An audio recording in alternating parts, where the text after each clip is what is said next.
Tak kalah meyakinkan dengan paparan Mbah Gotro, para kadus-kadus pun tegas menjelaskan bahwa di setiap dusun, kecuali Mekar Kulon, pemilih Juragan Wiryo tak lebih dari 30%. Mereka itu tidak banyak, Pak, tapi cuma berisik saja, jelas para kadus. Dan Ramil Suranto tampak mengangguk-anggukan kepalanya atas penjelasan itu. Namun baru saja ia hendak menanggapinya, tiba-tiba terdengar suara ledakan keras yang seketika membuat semua orang di ruangan utama itu sejenak terdiam. Apa itu? Tanggap Kang Wicak pertama kali, dan disusul oleh Mbah Untung yang segera berdiri dan mengajak semua orang untuk memeriksa di luar rumah. Bener kan? Ayo kita periksa di luar, kata Mbah Untung beranjak. Sesampainya di halaman depan, terlihat orang-orang yang sudah saling berdiri riuh.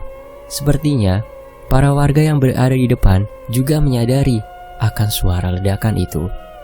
Ada satu pemandangan yang segera mereka sadari, yaitu kepada Kopral Supomo, salah satu tentara yang berjaga di depan gapura kecil rumah Pak Lurah itu.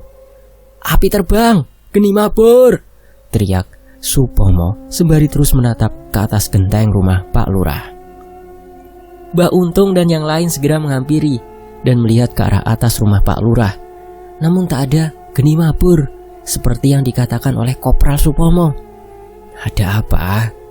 tanya Dan Ramil Suranto kepada anak buahnya itu. Kopral Supomo yang masih gugup pun menjawab. Ia bercerita bahwa tadi ia sempat melihat bola api yang terbang dan meledak di atas rumah Pak Lurah. "Warnane merah atau kuning?" tanya Mbah Untung.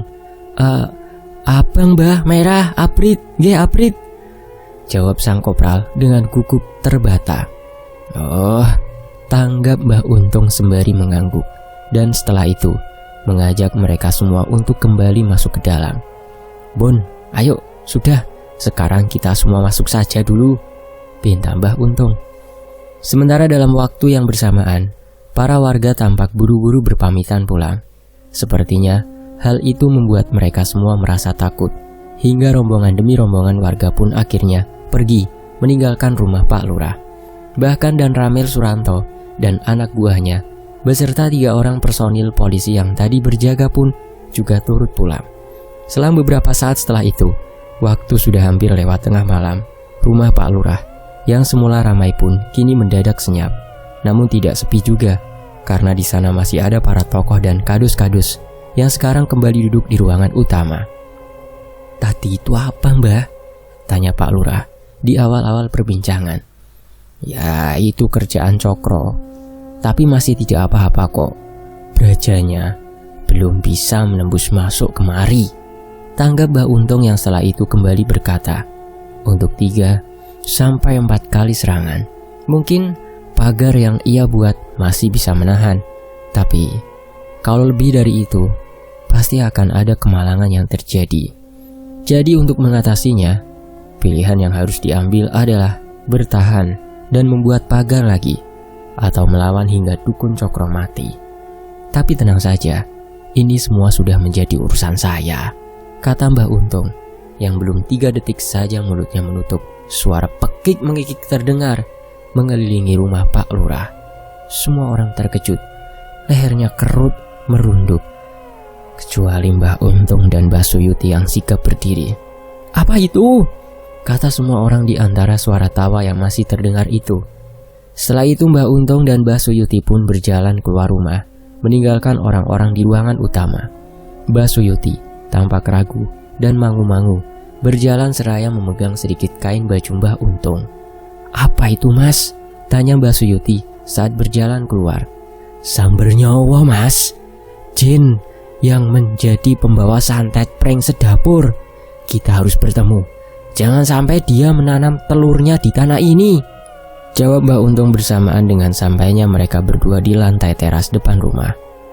Pekik tawa itu masih terdengar. Sumbernya seakan berpindah-pindah dan meloncat dari sudut ke sudut pekarangan itu. "Woi!" sentak Mbah Untung beberapa saat setelah itu, yang mana sekejap menghentikan pekik tawanya. "Keluar kamu harus tahu siapa saya," tegas Mbah Untung lagi. Dan tawa pun kembali terdengar. Kali ini tak sekeras sebelumnya, namun dengan nada yang mengejek. Mbah Untung menggelengkan kepalanya sembari maju selangkah keluar dari teras. Ia tampak mengambil sebuah batu kerikil dan langsung ia lemparkan ke arah gapura kecil yang berada beberapa meter di depannya itu.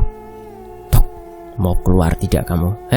Suara batu kecil yang membentur dinding gapura, bersamaan dengan Mbah Untung yang berkata dengan pelan dan santai, "Mau keluar tidak kamu?"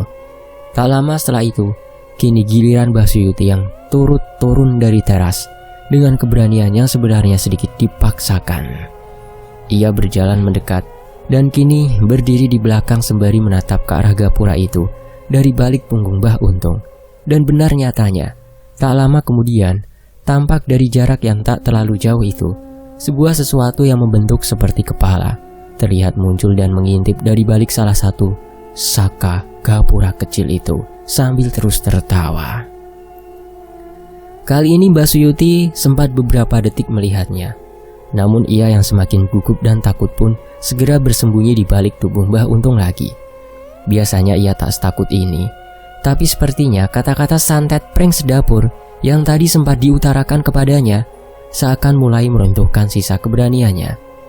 Karena pada masa itu, semua khalayak tahu santet prank sedapur adalah salah satu jenis teluh yang paling ganas dan mematikan. Itulah yang mungkin membuat Mbah Suyuti kini menjadi gentar. Kembali ke Mbah Untung, ia sama sekali tak berubah, masih tegak dan berani.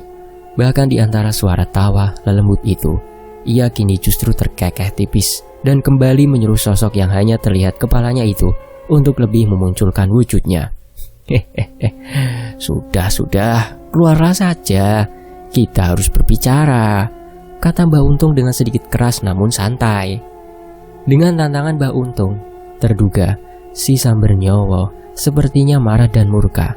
Dia yang semula tertawa, kini berubah berkiak seperti burung koak. Suaranya serak parau dan sangat mengganggu. Astagfirullah, ucap Mbah Suyuti yang terkejut akan kiakan itu. Mpun, boten nopo-nopo. Tenang saja, tanggap Mbah Untung seraya sedikit menoleh ke belakang. Dengan nekat, Mbah Untung pun melangkah maju, mendekati gapura itu. Mau tak mau, Mbah Suyuti yang berada di belakangnya tentu turut mengikuti. Tampak jelas raut wajah Mbah Suyuti yang terlihat sangat takut, gugup dan meragu. Tapi di sisi lain, rasa penasarannya juga bergejolak kuat. Kuduani, batinya. Hingga akhirnya sembari sejenak menata nafasnya, ia pun memutuskan untuk melangkah maju dan berjalan sejajar dengan Mbah Untung. Suara kiakan itu semakin terdengar jelas, hingga beberapa saat kemudian akhirnya keluarlah dia dengan perlahan berjalan menyamping, memperlihatkan wujud sepenuhnya di tengah gapura rumah Pak Lurah itu. Dan terlihatlah kini dengan lebih jelas sosok yang kata Mbah Untung adalah Jin Sambernyawa, pembawa santet prank sedapur itu. Badannya bungkuk dan sebagian wajahnya yang menoleh ke arah mereka berdua tampak rata dan tak mempunyai mata. Sosok itu masih terus saja berkiak marah, membuat Mbah Untung kembali meninggikan suaranya. "Woi, bisa diam tidak? Kamu pikir saya adalah orang yang bisa ditakut-takuti?" sentak Mbah Untung yang dengan ajaib seketika membuat lelembut kiriman itu terdiam. "Di mahar piro kowe? Di mahar berapa? Saya akan lipat gandakan. Tapi kamu harus nurut dengan saya," kata Mbah Untung lagi yang kali ini melandai lembut. Aneh memang, lelembut Sambernyawa itu kini berubah mendesis, mengucap mantra tak jelas dengan nada yang membisik. Dan setelah itu, dia pun meregangkan tangannya, seakan menjawab pertanyaan itu dengan isyarat jemarinya. Mbah Untung terlihat menganggukkan kepalanya, seakan menyimak paham akan apa yang tengah berlaku di depannya itu. Sementara Mbah Suyuti hanya terpaku menatap itu, sembari berperang melawan nalarnya sendiri. Entah berapa lama keadaan ganjil itu bertahan. Yang jelas, semua pun usai ketika makhluk itu pergi dan menghilang dari hadapan mereka berdua. Mereka pun kembali masuk ke rumah Pak Lurah. Tampak Mbah Untung yang terlihat biasa saja. Ia berjalan santai, seolah tak terjadi apa-apa. Tentu beda dengan Mbah Suyuti. Ia tampak pucat dan penuh peluh sambil membawa sisa rasa takutnya. Ia tampak berusaha berjalan di depan untuk mendahului Mbah Untung. Sampailah mereka di ruangan utama. Tampak para tokoh yang berkumpul meringkuk di sudut ruang itu. Wajah-wajahnya terlihat ketakutan. Ternyata sedari tadi Mbah Untung dan Mbah Suyuti berada di depan. Mereka semua masih turut mendengar pekik tawa hingga kiak dari makhluk itu. Tanya pun terlontar dari Pak Lurah. Apa gerangan yang tadi ada di depan? Mbah Untung pun menjawab dengan lugas. Tenang, minimal sampai hari pelantikan semua masih aman. Terang Mbah Untung sembari menjelaskan bahwa selain santet Braja yang tadi menimbulkan ledakan, ada pula santet Prank Sedapur yang tadi baru saja akan menanamkan telurnya di sini. Tidak ada cara lain selain mengembalikan telur itu. Saya sudah bernegosiasi. Kita harus melipat gandakan maharnya, melebihi mahar yang diberikan oleh mereka, yaitu pihak Juragan Wiryo. Tegas Mbah Untung. Apa yang dimaharkan, Mbah? Tanya Pak Lurah lagi. Mbah Untung tampak merenung sejenak, dan setelah itu pun membuka penjelasannya dengan sebuah ucapan doa. Mugi-mugi Engkang kuasa ngampuni. Semoga Yang Maha Kuasa mengampuni. Bukan Mbah Untung yang kemudian mengatakan bahwa walau maharnya amat sangat mudah, tapi yang membuat itu menjadi sulit adalah jika santet itu benar berbalik, niscaya akan membunuh kubu mereka, yaitu pihak Juragan Wiryo.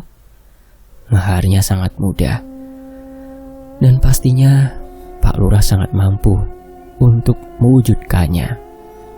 Mahar yang mereka berikan hanyalah 1 ekor kambing Jawa hitam, yang mana bila dilipat gandakan, Pak Lurah hanya perlu membeli 2 atau lebih. Mendengar kata ada nyawa yang harus terenggut, Pak Lurah sejenak merasa bimbang. Ia pun bertanya apa yang akan berlaku bila santet yang bernama Prank Sedapur itu sampai mengenainya. Kali ini Mbah Suyutilah yang menyela, mencoba menjawab itu. Nyuwun sewu, kinten-kinten kira-kira tidak sampai 4 tahun, Pak Lurah. Keturunannya panjenengan pasti akan habis, Pak. Sekalipun tersisa, paling ya hanya panjenengan. Selam Mbah Suyuti yang berlanjut mengutarakan kekhawatirannya. Terus bisa saja santet itu nanti setelahnya juga akan mengarah ke kawan-kawan yang lain. Lanjut Mbah Suyuti membuat para tokoh menjadi mempunyai pikiran yang serupa. Betul Kang, mending kita yang selamat. Desa ini tidak akan merugi bila kehilangan Wiryo dan keluarganya kok. Sela Kadus Barjo mendukung itu. Leres niku, wateke Cokro tetap akan tega melakukan itu. Tapi saya juga sangat berharap semoga saja dia melakukan perjanjian dengan Jin Prank Sedapur itu bukan Wiryo, tapi langsung dengan Cokro. Karena terus terang saja saya akan lebih senang dan lega bila dia, si dukun Cokro yang terkena itu, tanggap Mbah Untung. Detik itu pun mereka semua segera memutuskan bahwa memang tidak ada jalan lain. Santet Prank Sedapur ini harus dikembalikan. Para tokoh pun berunding dan segera mencapai kesepakatan bahwa Pak Lurah akan memaharkan 2 ekor dan yang lain akan memberikan masing-masing 1 ekor. Jika di total seluruhnya ada 11 ekor kambing Jawa hitam yang nanti akan dimaharkan. Lantas bagaimana dengan teluh Braja yang tadi sempat meledak? Apa itu juga perlu dikhawatirkan?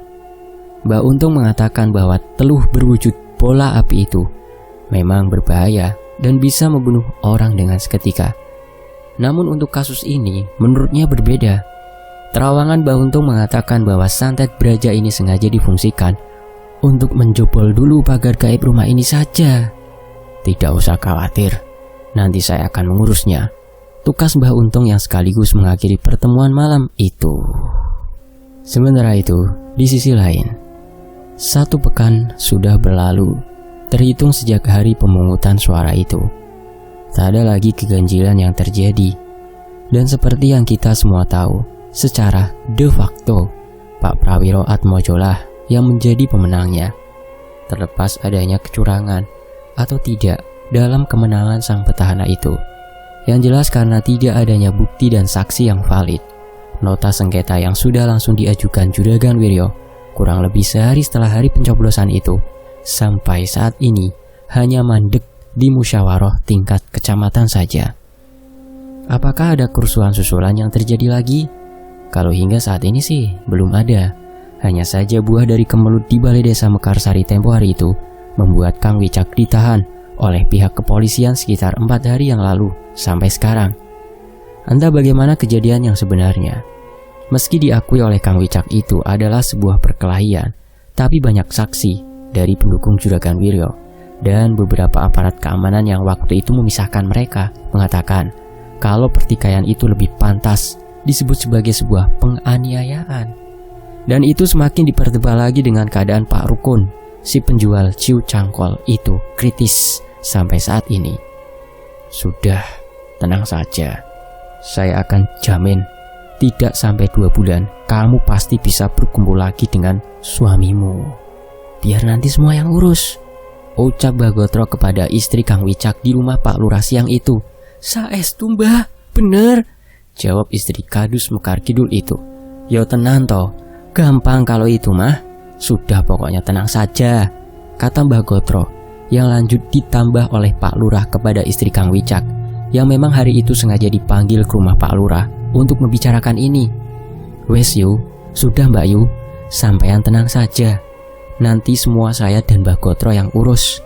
Terus, masalah kebutuhan sampean dari sekarang sampai Mas Wicak keluar, itu semua saya yang akan mencukupi. Jangan khawatir, tanggap Pak Lurah kepada istri Kadus Wicak. Setidaknya, pernyataan itu membuat istri Kang Wicak sedikit lega. Walaupun itu tak serta-merta membuatnya menjadi gembira, tapi paling tidak, suaminya itu sudah berada di pihak yang tepat. Itu terbukti dengan begitu loyalnya kubu Pak Lurah yang tetap mengurus Kang Wicak dan keluarganya yang sedang terkena musibah atau masalah seperti ini. Menit demi menit pun berlalu. Istri Kang Wicak sudah pulang ke rumahnya, diantar oleh Mas Angga. Tinggalan Mbah Gotro dan Pak Lurah yang masih duduk dan mengobrol di ruang tamu. Oh iya Mas Lurah, saya sudah mendapatkan kambing Jawa itu 11 ekor. Nanti sore akan diantar ke sini, ucap Mbah Gotro di tengah obrolan itu. Loh, terus habis berapa itu Mbah? Tanya Pak Lurah sedikit terkejut. Wes tak bayar separuh. Sudah, begini saja. Sampean bayar 2 ekor. Lah terus sisanya yang untuk teman-teman, saya yang akan tanggung. Kasihan, karena harganya juga tidak murah, tanggap Mbah Gotro saat itu. Pak Lurah tentu merasa pekewo, tidak enak, karena lagi-lagi Mbah Gotro harus mengeluarkan uang. Ia pun sempat mengutarakan agar kali ini ialah yang akan menanggungnya. Tapi Mbah Gotro yang tetap bersikukuh akan hal itu, yang pada akhirnya Pak Lurah lah yang mengalah. Dan untuk kesekian kalinya, ia pun berterima kasih kepada Mbah Gotro, orang kaya yang tidak pernah hitung-hitungan itu. Nah, apakah teman-teman sudah tahu Mbah? Tanya Pak Lurah setelah itu. Ya, pastinya sih sudah tahu. Orang saya kemarin mencari itu bersama Barjo kok, jawab Mbah Gotro. Ia mengatakan bahwa Kadus Barjolah yang menemaninya kemarin saat membeli kambing itu di pasar hewan. Obrolan antara Pak Lurah dengan Mbah Gotro pun kembali berlanjut, yang mana salah satu topiknya membahas tentang pelantikan kepala desa yang akan dilaksanakan tepat esok hari di pendopo Bupati. Wes, muga-muga sesuk diparingi lancar tanpa halangan suatu apapun, kata Mbah Gotro di akhir-akhir obrolan itu. Amin Mbah, pandongane mawon nggih Mbah, tanggap Pak Lurah, yang mana bersamaan dengan siang yang sudah menjelang menjadi sore itu, datanglah mobil bak yang berhenti di depan rumah Pak Lurah. Oh, lah itu, kambingnya sudah datang malah, kata Mbah Gotro seraya bangkit dan berjalan keluar. Hingga singkatnya, 11 ekor kambing itu pun diturunkan dan langsung dimasukkan ke area kandang belakang rumah Pak Lurah bersamaan dengan Mbah Gotro yang tak lama kemudian berpamitan pulang setelah ia dan Pak Lurah melunasi sisa pembayaran semua kambing-kambing itu. Sore pun menjelang dan berlalu menjadi petang. Masih di rumah Pak Lurah, selepas maghrib di ruang belakang tampak Bu Sundari yang tengah menyetrika baju yang akan menjadi setelan Pak Lurah besok saat pelantikan. Saat itu Mbak Sari juga berada di samping ibunya yang tengah menyetrika itu, seraya menggendong si kecil Dito dengan wajah yang sedikit kesal ia bertanya kepada Bu Sundari perihal mau diapakan kambing-kambing itu. Sepertinya Mbak Sari merasa terganggu oleh kedatangan kambing itu yang sedari tadi seakan tak berhenti mengembik. Halah, rapopo, orang hanya semalam saja kok, lagian besok juga sudah tidak di sini, tangga Bu Sundari atas keresahan anaknya itu. Memangnya buat apa toh Bu, kambing sebanyak itu? Tanya Mbak Sari. Bu Sundari sebenarnya sudah diberitahu oleh Pak Lurah untuk apa kambing-kambing itu. Tapi entah mengapa, sepertinya saat itu ia merasa agak malas untuk menjelaskannya kepada Mbak Sari. Buat acara selamatan itu kok, jawab Bu Sundari yang tengah menyetrika itu dengan singkat. Mbak Sari tak percaya begitu saja dengan jawaban ibunya itu. Namun, belum sempat ia bertanya lebih dalam, pembicaraan itu pun terhenti oleh si kecil Dito yang kencing di celana. Walah, malah ngompol adek iki, kata Mbak Sari yang tentu langsung bergegas berjalan kembali ke kamarnya untuk mengganti celana anaknya itu. Sementara itu, di ruang tamu, Pak Lurah tengah berbincang santai dengan Mas Angga, seraya menghisap rokok dan menyesap kopi. Mertua dan menantu itu terdengar sesekali menyelipkan tawa di sela-sela obrolannya. Di tengah perbincangan yang tampak cair itu, Mas Angga terlihat tertawa geli. Ia bertanya kepada dirinya sendiri, bagaimana ia akhirnya bisa melewati semua ini? Sebuah pengalaman yang tentunya tak akan pernah ia lupakan seumur hidupnya. Ia yang adalah seorang insinyur pertambangan itu, kini langsung mengubah pola pandangnya, bahwa teluh, lembut, klinik, dan hal gaib itu memang benar adanya. Dan ia melihat itu dengan mata kepalanya sendiri. Obrolan itu seakan mengulas kembali kejadian-kejadian ganjil yang telah lalu, dari awal mula sampai saat ini, hingga perbincangan itu pun terjeda oleh kedatangan Mbah Untung bersama Mbok Tun dan Lek Trimo suaminya. Walah Mbok, sudah sehat kan? Bune ada Mbok Tun ini loh, sambut Pak Lurah sembari memanggil istrinya. Monggo pinarak Mbah, Lek, tambah Pak Lurah untuk Mbah Untung dan Lek Trimo. Tak lama kemudian Bu Sundari keluar. Wajahnya langsung gembira melihat Mbok Tun. Ia pun segera menghampiri asisten rumah tangga kepercayaannya itu, memeluknya dan mengajaknya masuk ke belakang. Sepertinya Bu Sundari sudah menyiapkan sesuatu yang akan diberikan kepada Mbok Tun. Mbok, sehat toh Mbok? Monggo Mbah, Lek Trimo pinarak, saya buatkan minum terlebih dahulu, ucap Bu Sundari seraya menggandeng tangan asisten kesayangannya itu dan mengajaknya masuk ke dalam. Mbok Tun yang sebenarnya belum sepenuhnya bugar itu pun turut berjalan dalam gandengan majikan terbaiknya itu dengan wajah yang tersipu dan senyumnya yang tanggung. Sudah benar-benar sehat toh sampean sekarang Mbok? Tanya Bu Sundari kepada Mbok Tun lagi, seraya berjalan menuju ruang makan. Sehat kok Bu, nanging boten ngertos, entah kenapa. Gigi saya sekarang kok banyak yang copot, jawab Mbok Tun setelah mereka duduk di kursi yang berada di ruangan dapur. Dan sembari membuka mulutnya, Mbok Tun memperlihatkan kepada Bu Sundari keadaan giginya sekarang. Bu Sundari terheran mengkerutkan alisnya. Ia sedikit terkejut melihat gigi Mbok Tun sudah banyak yang lepas dan hanya tersisa beberapa saja di bagian depan. Lah kok bisa toh Mbok?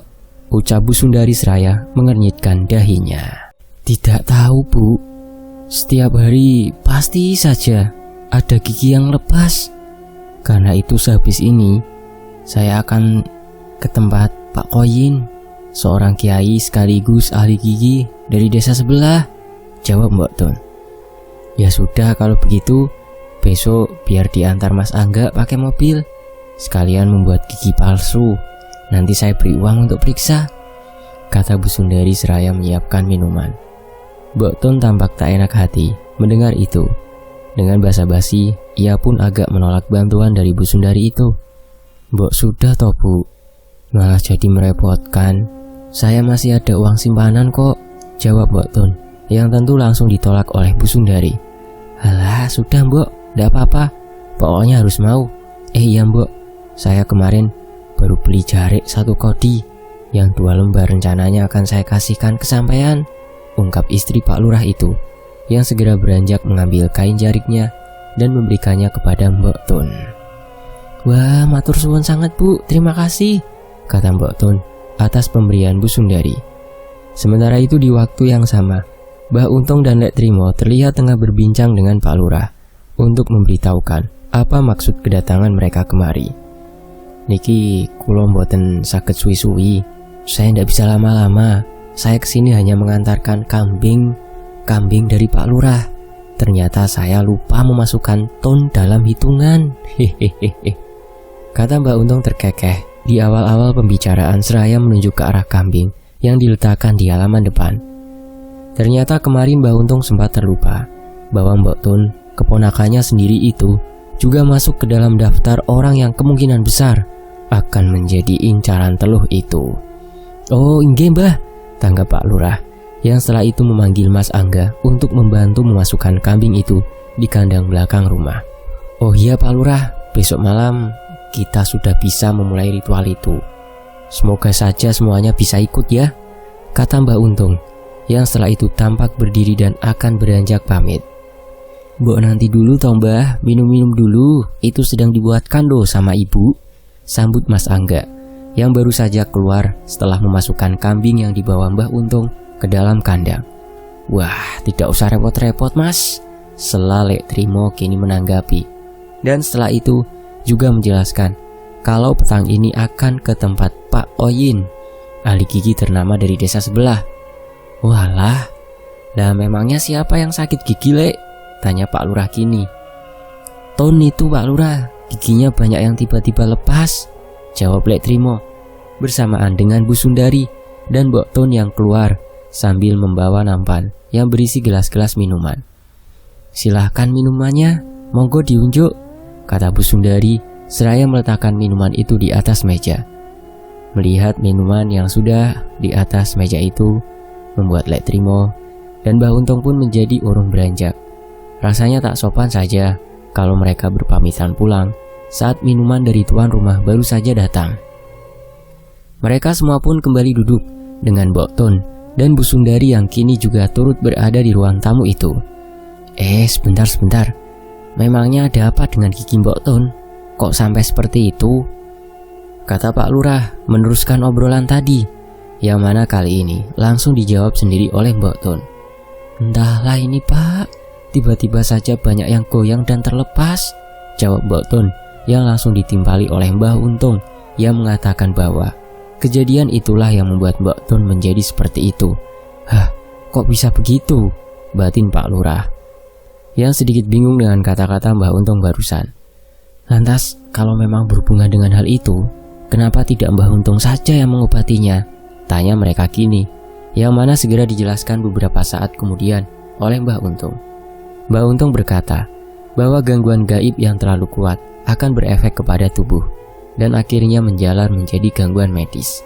Contohnya adalah kasus yang terjadi kepada Mbok Ton ini, yang kemarin-kemarin sempat tak bisa makan atau stres karena setiap hari selalu melihat lembut. Mbah Untung sudah berhasil membuat Mbok Ton sembuh seperti sedia kala dan tak lagi melihat hal-hal gaib lagi. Tapi ternyata itu belum selesai, karena efek dari gangguan gaib itu membuat daya tahan tubuh Mbok Ton melemah secara ekstrim. Dan inilah yang terjadi. Mbok Ton seperti kehilangan kalsium dan zat besinya, sampai berakibat copotnya gigi-gigi Mbok Ton secara tidak wajar. Nah, untuk perihal medis ini sudah bukan ranah kemampuan Mbah Untung lagi. Untuk itu nanti Mbok Ton akan dibawa ke tempat Pak Koyin untuk dibuatkan gigi-gigi palsu, sekalian meminta obat nyeri tradisional sesuai dengan kemauan Mbok Ton sendiri. Lek Trimo sebenarnya sudah membujuk agar istrinya itu ditangani secara modern oleh dokter gigi, tapi karena keluguan dan kekolotan Mbok Ton sendiri yang lebih memilih untuk mengobatinya secara tradisional saja. Saya ini takut disuntik, selam Mbok Ton di tengah penjelasan itu. Walah, 11-12 dengan Bu Lurah berarti takut suntik, bau obat langsung muntah-muntah. Tanggap Pak Lurah berkelakar, yang setelah itu kembali melanjutkan perbincangan dengan topik yang sedikit berbeda. Alhamdulillah, sekarang sudah mulai tenang Mbah. Kurang lebih sudah hampir seminggu ini tidak pernah ada gangguan, kata Pak Lurah melanjutkan kembali obrolan itu. Alhamdulillah kalau begitu Pak Lurah. Akan tetapi kita tetap harus selalu siap Pak Lurah, tanggap Mbah Untung yang menegaskan agar selalu siap dengan kemungkinan yang bisa saja akan terjadi. Bukannya Mbak Untung akan mengendorkan kelegaan itu, tapi ia beranggapan, menurut kajian pengalamannya, diamnya Cokro seminggu ini bisa jadi tengah mempersiapkan sesuatu lagi untuk melawan kita. Tapi tidak usah khawatir, jangan takut, dan teruslah berdoa. Insya Allah pagar rumah ini dan rumah teman-teman yang lain diberikan kekuatan oleh Tuhan yang Maha Besar, tanggap Mbah Untung saat itu. Seandainya ya, ini hanya seandainya. Semoga saja tidak terjadi. Andai nanti besok atau kapan ada serangan, saya jamin kalau serangan itu lewat atas pasti akan meledak, dan kalau lewat tanah atau lewat bawah pasti hanya akan berhenti di luar gapura, kata Mbah Untung yang kembali membuat Pak Lurah bernafas lega. Obrolan pun sejenak kembali berlanjut dan berlarut sampai akhirnya sekira pukul 8 malam. Perbincangan itu pun mau tak mau harus berakhir karena Mbok Tun yang tiba-tiba kesakitan memegangi pipinya dan kembali mendapati satu giginya lepas lagi. Sudah, segera pergi ke tempat Pak Koyin saja, Mbok, kata Pak Lurah. Iya, biar diantar Angga ya, Mbok, tambah Bu Sundari. Mas Angga pun bergegas mengambil kunci dan menyalakan mobilnya untuk mengantarkan Mbok Tun. Ya sudah, kalau begitu kami pamit dulu Pak, Bu, ucap Mbah Untung mewakili, dengan diantar oleh Mas Angga menggunakan mobil. Mereka pun beranjak pergi dari rumah Pak Lurah menuju desa sebelah, di mana tempat Pak Koyin berada. Menit pun berganti jam. Pak Lurah, Bu Sundari, dan Mbak Sari kini tampak berada di ruang tamu. Mereka berbincang ringan sembari menunggu kepulangan Mas Angga yang tengah mengantarkan Mbok Tun itu. Kok lama sih Mas Angga itu? Kata Mbak Sari yang tampak terkantuk dengan Dito yang tengah berada dalam pangkuannya. Sudahlah nak, kalau mau tidur dulu ndak apa-apa. Lagian kasihan Dito itu kalau kedinginan. Angga biar saya saja yang menunggu, tanggap Pak Lurah kepada Mbak Sari yang terlihat mengantuk itu. Ya wis lah Pak, nggih Mbun, ucap Mbak Sari yang tak lama kemudian beranjak masuk ke kamarnya, diikuti oleh Bu Sundari yang ternyata juga merasa mengantuk. Saya juga tidur dulu ya Pak, mataku sudah tidak tertahan. Jenengan itu juga jangan malam-malam loh, besok harus ke pendopo pagi-pagi, kata Bu Sundari beranjak sambil mengingatkan bahwa Pak Lurah besok harus berangkat pagi untuk acara pelantikan dirinya. Singkat cerita, jam demi jam pun berganti. Mas Angga belum juga pulang, sedangkan waktu sudah menunjukkan pukul 23 lebih. Pak Lurah yang sedari tadi duduk sendiri di ruang tamu itu pun sepertinya mulai bosan. Lah kok lama ya si Angga itu, ucap Pak Lurah seraya bangkit dan berjalan keluar dari rumahnya sambil menghisap rokoknya dengan nikmat. Pak Lurah kini berdiri di lantai terasnya, matanya memandangi setiap sudut halaman depan rumahnya itu. Pikirannya menerawang dan kembali kepada kejadian-kejadian yang telah lalu. Kok bisa ya? Batin Pak Lurah yang bertanya kepada awang-awang. Tak lama setelah itu, ia yang bosan berdiri pun kini duduk di kursi kayu yang berada di teras depan rumahnya itu. Seraya meregangkan dadanya, ia menyandarkan tengkuk belakang kepalanya sambil mendongak. Pak Lurah tampak mengepulkan asap rokoknya ke arah lampu penerangan terasnya yang sedikit redup. Nafasnya terhela bersama dengan pikirannya yang sedari tadi tak berubah dan terus mengingat satu persatu kejadian-kejadian ganjil yang pernah ia alami akhir-akhir ini. Hingga tak lama kemudian, tiba-tiba angin besar pun bertiup dan seketika membangunkan lamunannya. Pak Lurah yang hanya mengenakan kaos oblong itu pun terlihat kedinginan memeluk kedua lengannya. Rasa dingin dari terpaan angin besar itu pun akhirnya membuatnya bangkit dan beranjak masuk. Namun baru saja ia sampai di ambang pintu, tiba-tiba terdengar suara yang memanggilnya. Suara itu terdengar cukup keras dan membentak. Pak Lurah sontak langsung menoleh dan mencermati setiap sudut halamannya. Namun sepertinya tidak ada siapapun di situ. Yang terlihat hanyalah kegelapan dan temaram redup dari lampu jalan di depan rumahnya, serta angin besar yang sudah mereda. Apa saya salah dengar ya? Mungkin itu hanya suara angin tadi, batin Pak Lurah seraya berbalik dan hendak masuk ke dalam rumahnya. Tapi baru saja ia akan melangkah masuk, sekali lagi suara itu kembali terdengar. Bahkan kali ini suara itu dirasa lebih keras dan menyentak daripada sebelumnya. Disinilah perasaan Pak Lurah mulai tidak nyaman. Ia yang sempat terpatung sejenak pun memutuskan untuk tidak menoleh dan lebih memilih untuk masuk saja ke dalam rumahnya. Dan pintu pun ditutup tanpa dikunci dalam deguban jantungnya yang semakin berdebar. Pak Lurah tentu terngiang dengan suara tadi. Apa ya itu? Batinnya setelah itu. Rasa penasaran memang selalu bisa menjadi pemantik sebuah keberanian. Dari balik jendela, lewat tirai yang sedikit ia singkapkan, Pak Lurah kini mencoba mengamati halaman rumahnya itu dengan mengurut pelan. Ia mencermati bagian demi bagian sampai akhirnya pandangan matanya berhenti di satu sudut. Apa itu? Ucapnya membisik mengerutkan alisnya. Ia menatap pemandangan yang tak semestinya berada, yaitu sebuah objek bergerak-gerak yang menyumbul menyerupai sebuah kepala dari balik benteng rumahnya. Pemandangan itu cukup jelas untuk kelas pencahayaan halaman rumahnya yang memang minim. Sebuah kepala yang sepertinya menggeleng-geleng, lengkap dengan wajahnya yang putih pucat. Astagfirullah, kata Pak Lurah yang langsung menutup singkapan tirai jendelanya dan segera bergegas masuk ke dalam kamarnya. Persetan dengan menantunya yang belum pulang, Pak Lurah kini bersembunyi di balik selimutnya. Seraya berdoa, ia pun memaksa matanya untuk terpejam. Hingga akhirnya, entah selang berapa lama dan bagaimana caranya, ia pun bisa terlelap juga. Esok harinya, sekira pukul 6 pagi, Pak Lurah dibangunkan oleh istrinya. Pak, itu air angetnya sudah siap. Saya agak kesiangan ini, sampai tidak subuhan, ucap Bu Sundari menyesal ketika membangunkan suaminya itu dalam keadaan tidak sholat subuh. Pak Lurah pun bergegas mandi, bersiap dengan setelannya dan setelah itu segera sarapan. Tampak juga Mas Angga yang berada satu meja dengannya. Menantunya itu juga sudah rapi, karena memang dialah yang nanti akan mengantar Pak Lurah ke pendopo. Semalam kamu pulang jam berapa, enggak? Tanya Pak Lurah kepada Mas Angga di sela-sela suapan nasi yang masuk ke mulut mereka. Sekitar jam 2 itu, Pak. Ternyata anak Pak Koyin itu juga kontraktor seperti saya. Jadi kita malah ngobrol lama, jawab Mas Angga. Nah terus bagaimana dengan Mbok Tun? Tanya Pak Lurah lagi. Wah, sudah parah, Pak. Pak Koyin saja sampai bingung.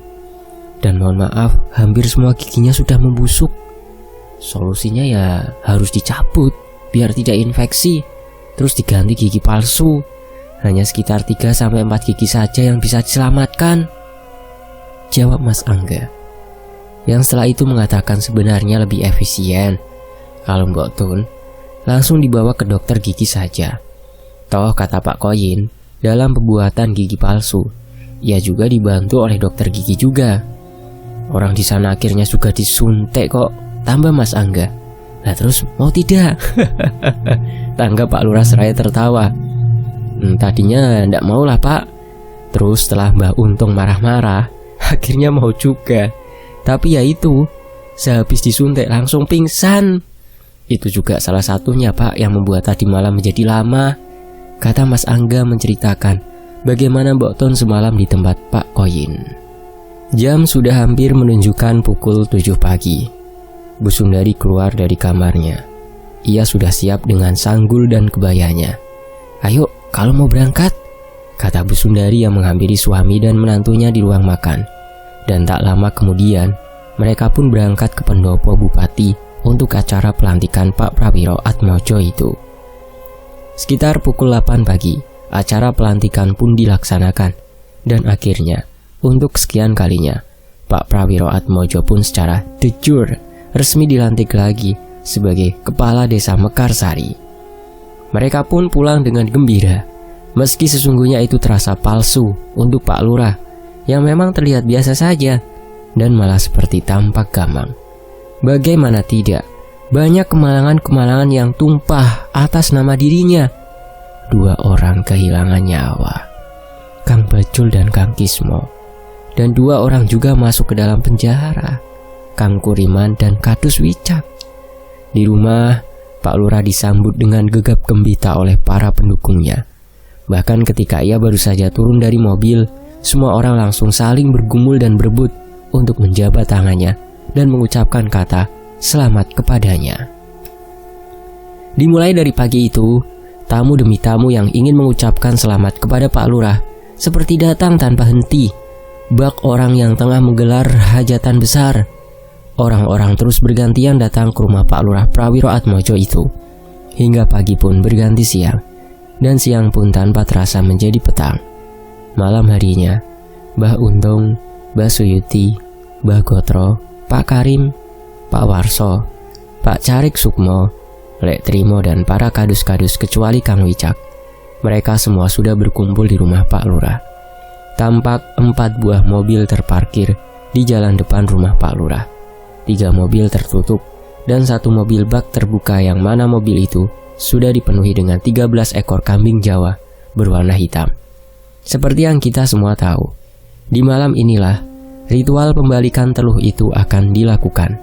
Sempat ada 1 orang di antara mereka yang tampak kebingungan. Ia adalah Carik Sukmo, yang lagi-lagi terlupa masuk dalam hitungan. Tapi itu tak jadi masalah, karena untungnya Pak Lurah yang memiliki 2 ekor kambing memilih untuk memberikan salah satunya kepada Pak Carik Sukmo. Satu persatu hal pun mulai dijelaskan oleh Mbah Untung tentang apa yang telah disiapkan dan apa yang harus mereka ketahui dalam ritual nanti. Malam ini tujuan mereka adalah sebuah persil angker di wilayah desa Sapu Angin. Karena konon menurut Mbah Untung, di persil, yaitu sebidang tanah ya, persil itu yang berupa kebun itulah, jin sambar nyawa berasal. Semua orang diminta menyiapkan mentalnya untuk menghadapi dan melihat ketidakwajaran yang akan mereka saksikan nanti. Tapi ada hal yang paling digarisbawahi oleh Mbah Untung, yaitu tentang mereka yang baru menerima fakta dan menyadari betul-betul bahwa jalan yang akan ditempuh ini adalah sebuah keburukan yang kejam, sangat buruk. Karena selepas ini akan ada nyawa yang gugur seiring waktu berjalan, kemalangan yang menyebabkan kematian, penyakit yang tak bisa diobati dan niscaya selalu berujung menuju maut. Namun terlepas dari itu semua, mereka memang terpaksa menempuh jalan ini. Jadi sekarang mereka niatkan dalam hati bahwa keburukan yang akan ditempuh ini adalah satu-satunya jalan untuk mencegah terjadinya keburukan lain yang konon lebih besar dan kejam. Tengah malam, mereka berangkat menuju persil itu, turun di jalan besar dekat gapura desa Sapu Angin, dan berjalan masuk, seraya membawa kambingnya masing-masing.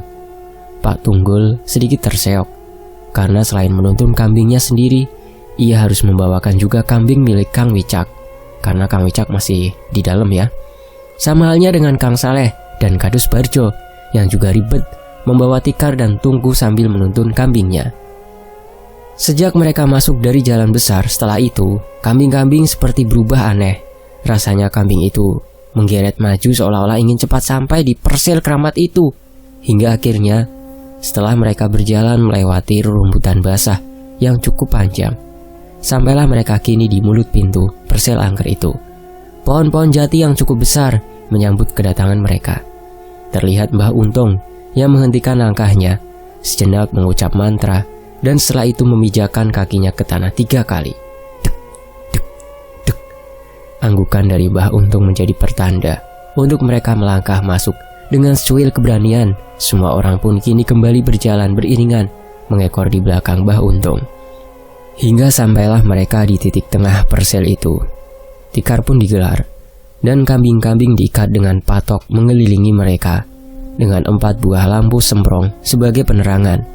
Ritual kini siap dimulai. Mbah Untung bersila di barisan depan, sementara yang lain berjajar membaris di belakangnya.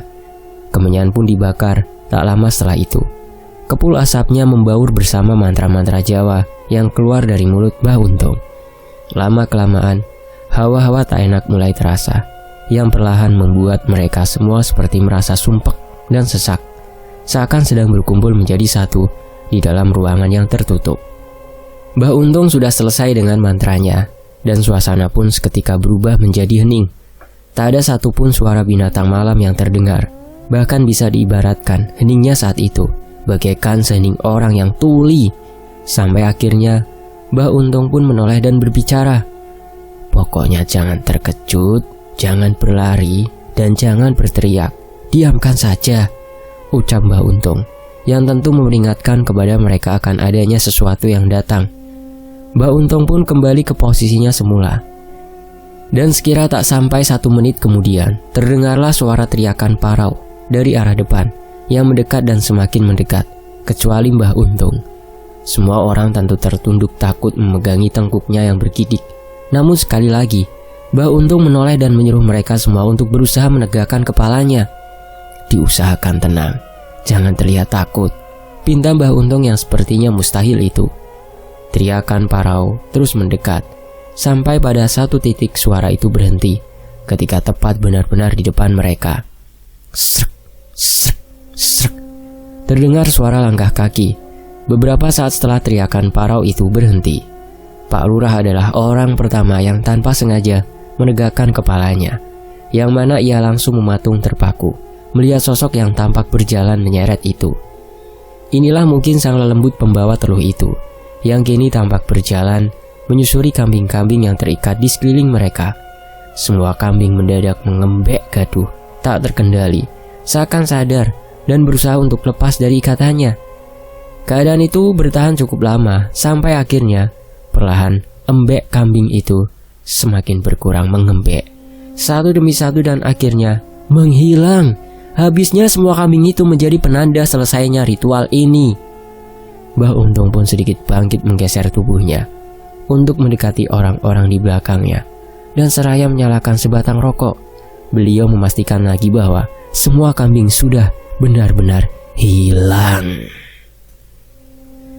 Setelah semua yang sudah terlewati ini, semua orang masih saja terkejut heran ketika melihat kambing-kambing yang semula berada mengelilingi mereka kini hanya tertinggal talinya saja.